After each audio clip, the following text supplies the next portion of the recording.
2 point og en fejl, og muligheden for et 3-pointsspil her. Han er nu oppe på 8 point.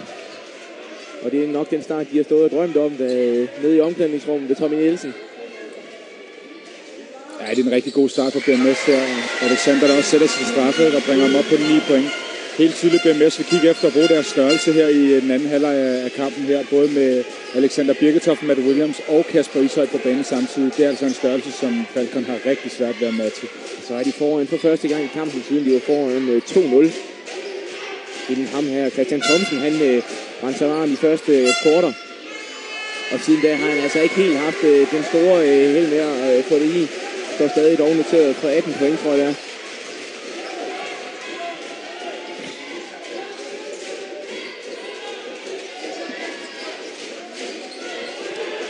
BMS i angreb igen. Matt Williams fra toppen. Tæt på en træer der, men de får... det er tæt på det der. Ja, det bliver BMS-bold her. Og det er altså langt fra tilfreds. Og det er Vojtinovic dernede på BMS, på Falconens sidelinjen selvfølgelig. Igen boldbevægelsen for BMS her. Falcon er i zone igen. Så Matt Williams ind under kurven. Og prøver med et hookshot, men... det er altså det her, BMS vil have afslutningerne tæt på kurven. De har så store og stærke spillere under kurven. Så en legitim afslutning vil jeg sige fra...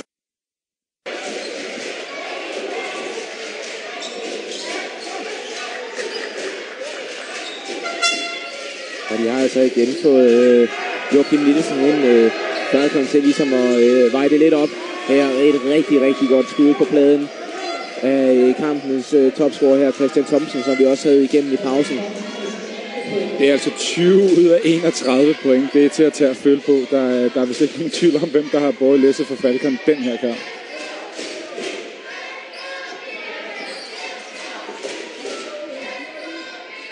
Matt Williams. 2 point her, og så stiger stemningen hver gang, at bolden den rører i kurven dernede. Den er stjålet der. Og så går det altså stærkt, og hvad får vi her? Et lille alley-oop faktisk.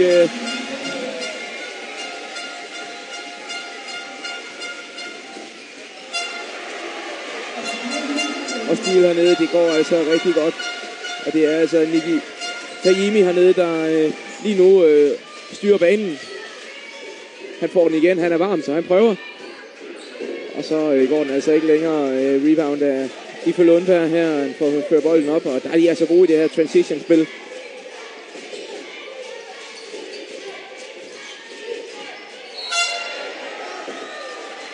Der er angrebsfejl, der er dømt på Jens Døssing her. Matt Williams, der træder op her. Og det er fejl nummer 3 til Jens Døssing. Vi fik den lige langsomt gennemgivelse her. Så han skal altså passe på, hvis han ikke skal i fejlproblemer senere hen i kampen.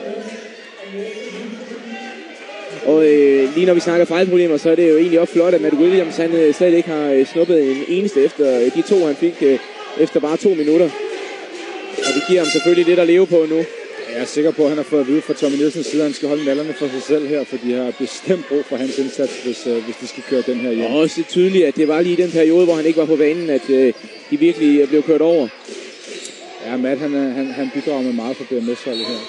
Især i form af rutinen. Hans 35 år må siges at være til en difference til det her unge mandskab, hvor de fleste ligger i 22-23 års alderen, hvis ikke yngre.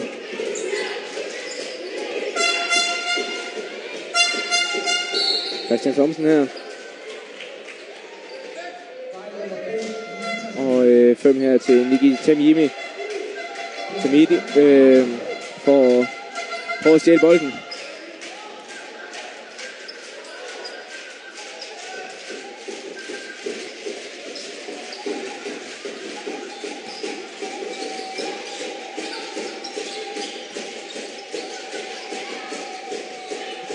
Meget godt crossover her. Og det er altså synd for Thomas Hansen der, at han ikke... Gjert Rutgaard, tror jeg det var godt nok. Ja, det kan vi vist godt blive enige om. Nebojša Mitrovic, der er kommet på banen her for BMS, der er lidt for aggressiv her fra starten af. Hans første fejl. Nebojša er altså også en af de her utrolig energiske spillere for BMS. Prøv at se, hvordan han ligger op. Her har vi ham så Thomas Hansen til Christian Thomsen. Joachim Nielsen. Og Ife Lundberg, som vi ikke har set så meget til indtil videre i kampen. Kan være, det kommer. God aflevering der, Christian Thomsen. Skudfinte. For kort for Ife Lundberg. Og der er Christian Lundberg, så er der inde her, eller Christian Thomsen, undskyld, til at tage rebounden og lægge 2 point i. 22 point til Christian Thomsen. Men altså en rigtig dejlig tæt kamp, vi har fået her. BMS oppe med 1 point lige nu.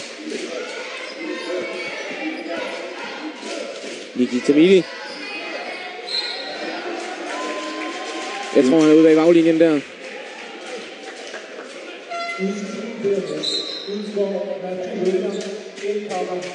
Og så tager de altså Matt Williams ud igen.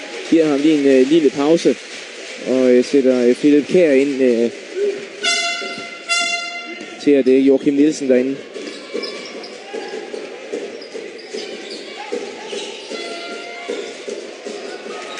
Det er godt dækket.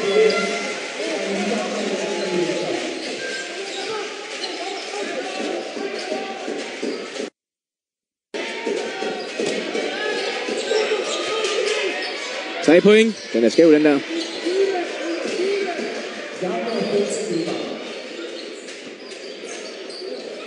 Prøv at se BMS her med 3 guards, der svinger bolden. Så spiller de high-low option med deres 2 store spillere inside. De kører den altså rigtig godt rundt nu. 10 sekunder tilbage på skuddet, og der skal snart falde en afslutning, der kommer der.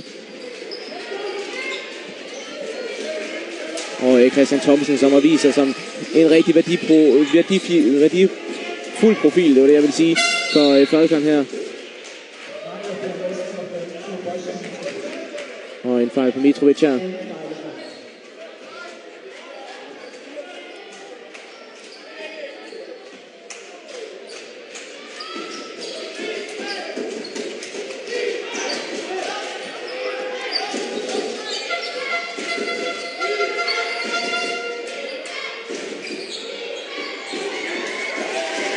Rebound her til Alexander Birketoft. Og godt taget ind der af den lange spiller, og der så fumler han den lige væk. Thomas Hansen. Og så han er altså i aktion hele tiden, Alexander Birketoft. Først snupper han rebound, så smider han, og så kommer han altså ind med en rigtig, rigtig godt blok i den anden ende. Nej, det er godt kommet tilbage. Han får virkelig udnyttet sin fysik her, den unge spiller.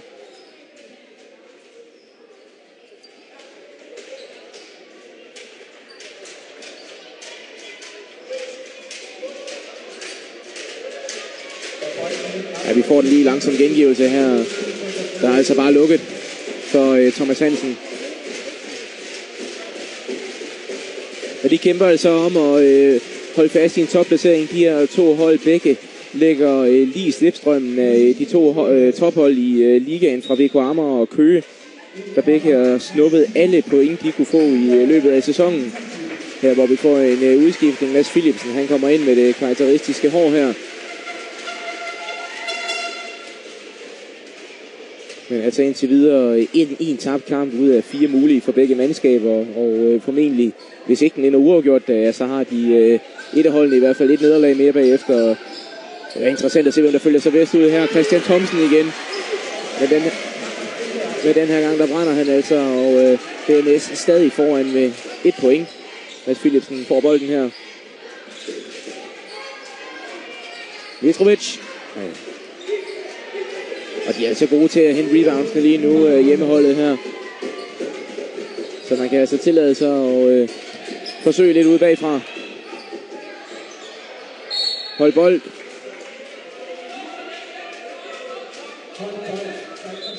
Så er det altså Falcon, der får den.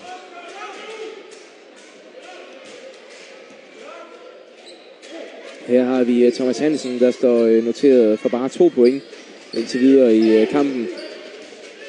Har faktisk spillet en hel del minutter, men har ikke helt fået lukket op for sluserne i den her kamp, der også har været relativt pointfattig, må vi jo nok sige. Og et fejl, og scoringen tæller her. Det er godt taget til kurven her af Jørgen Rotgaard her. 7 point har han nu, og en chance for at gøre det til 8.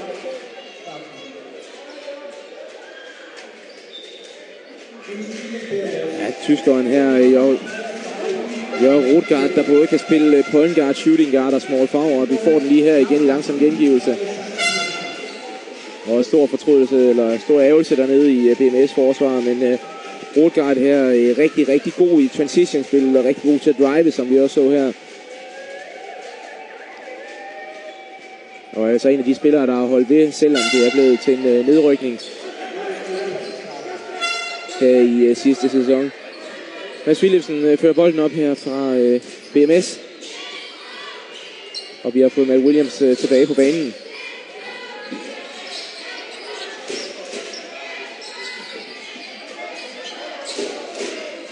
De søger mulighederne lige nu, eller leder i hvert fald efter dem. Ja, de har succes med deres zone her, Falcon. De står utrolig sikkert i den her zone. Måske for at komme til lidt for deres manglende højde her. Det resulterer så også i en timeout for Tommy Nielsen til BMS. Og derfor tager de altså også en timeout, ja, og de skal ligesom have fat i noget af det, som de havde så stor succes med i anden quarter. Ligesom gå inside der, hvor de virkelig har fordelen rent størrelsesmæssigt.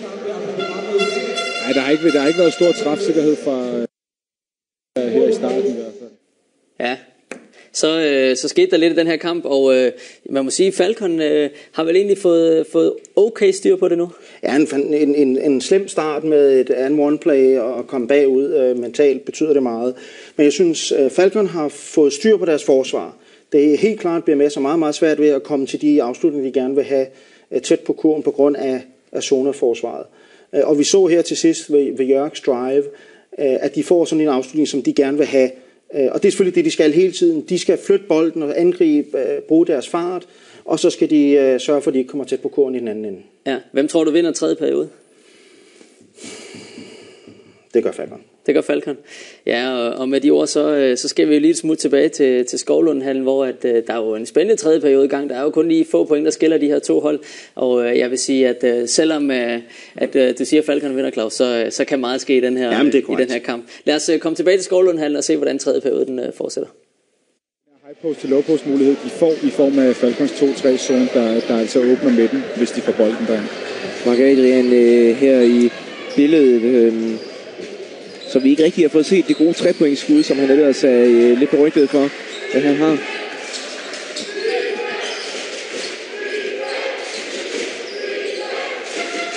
Uffe Lundberg. For Tomidi. Og han er altså langt fra ramt niveau i forhold til de 40 point, han lavede sidst Uffe Lundberg. Det er altså nogle skud, han normalt sætter. Det her BMS har været heldig. Der er ikke meget opdækning på ham.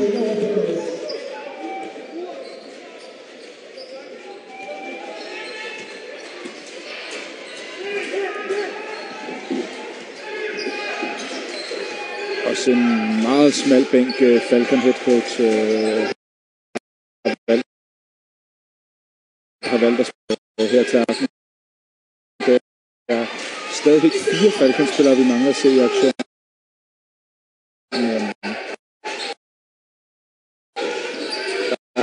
Der er ikke mange spillere, der har været inde nu.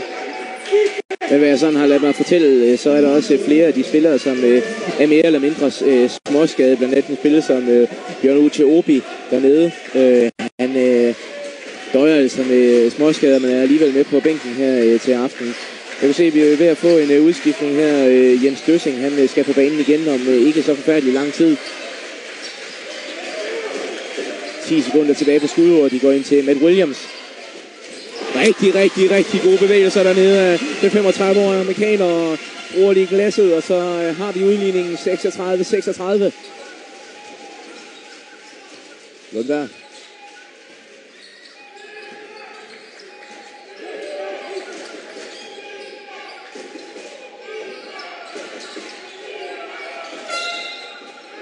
Det er... Jeg tror, der er kaldt fejl på gulvet. Det er ellers ved at være rigtig frækt af Christian Thomsen, det der. Ja, scoring tæller sørme så.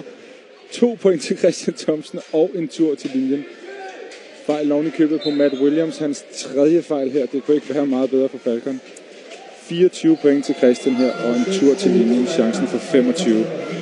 Ja, Ife Lundberg her får lige klap bag i, og bliver high-fivet ud af holdkammerater, men det har ikke lige været hans aften indtil videre. Det kan det selvfølgelig nå at blive i fjerde kvarter, men nu bliver han altså taget ud. Christian Thomsen, han har til gengæld været rygende varm.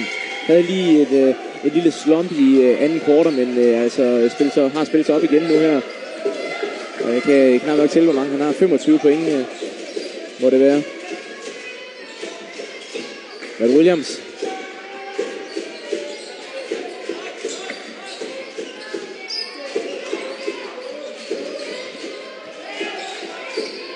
Mark Adrian.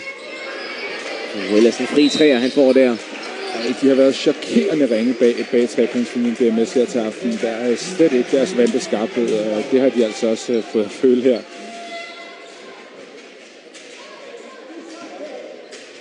Så ville det måske være en idé at sætte Bruno Arntoft ind. Han er kendt for at have et rigtig, rigtig godt trepointsskud, og han skulle vist befinde sig nede på BMS-bænken dernede. Scorede 90 trepointscoringer i sidste år i anden division. Ja, Bo, han er bestemt inde af skarpskilleren på det her hold. Det er meget sandsynligt, at vi ser ham inde her senere i kampen. Vi skal altså passe på nu, BMS, hvis Falcon ikke skal løbe fra dem her. Joachim Nielsen brænder det første af 2 straffekast. Og det gør han altså, fordi de er i holdfejl. BMS brænder også det andet, og rebound til Matt Williams.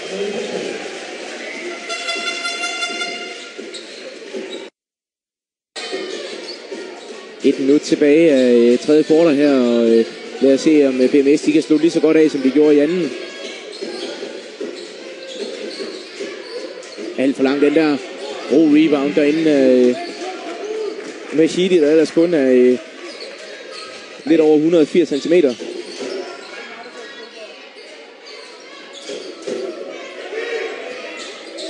Matt Williams helt fri, den misser han den der i første omgang, og får den lagt lige i anden. Ellers noget af en direktør, den første han får brændt der.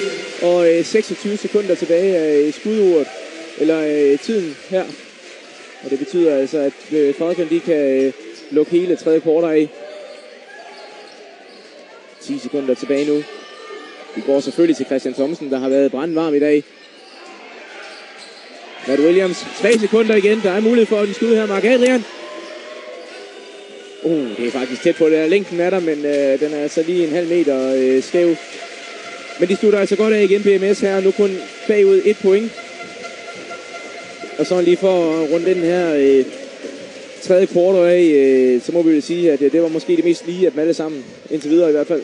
Ja, Matt Williams har jo bestemt tjekket ind i kampen for BMS her. 13 point har han nu assisteret her. Ja, en spændende tredje periode. Hvis du lige skal komme med en opsummering på den? Ja, man kan jo sige, at jeg er en god mand for danske spil, fordi jeg sagde, at Falcon ville vinde, og de tabte jo altså med 1, så jeg har næsten ramt ved siden af hver gang. Men det er meget scoringsfattigt. Det er en stillingskrig. Det er begge hold, der forsøger at stoppe de andres angreb, og ikke selv er i stand til at få deres egen angreb til at køre. Jeg synes ikke, at Falcon spiller hurtigt nok, får ikke nok 1 mod 1, og BMS er ikke dygtig nok til at ramme de frie skud. Ja, og det er jo ekstremt målfattigt, må man sige. Ja, det er det. Ja. Det er det altså. Der er for mange frie skud, som ikke bliver puttet i for begge hold. Ja, jeg kan faktisk også lige fortælle til seerne derude, at over-underspillet hos danske spillere faktisk helt nede på 30,5 point i fjerde periode. Så der er jo altså sket lidt der. De forventer ikke mange point i den her kamp. Og forventer du mange point i fjerde? Nej, det gør jeg heller ikke. Altså, jeg tror faktisk, det går ikke amok i fjerde periode. Det kan vi godt slå fast. Nej, jeg sagde før 70 point, tror jeg vandt den. Jeg er ret sikker på, at jeg vil give min venstre arm 70 point vil vinde den her kamp. Det er der ingen tvivl om. Ja, det får vi at se, om du... Nej, vi skal nok lade dig beholde din arm. Lad os komme tilbage til Skovlundhallen og se, om Claus han beholder sin venstre arm eller ej, når vi her skal have fjerde periode.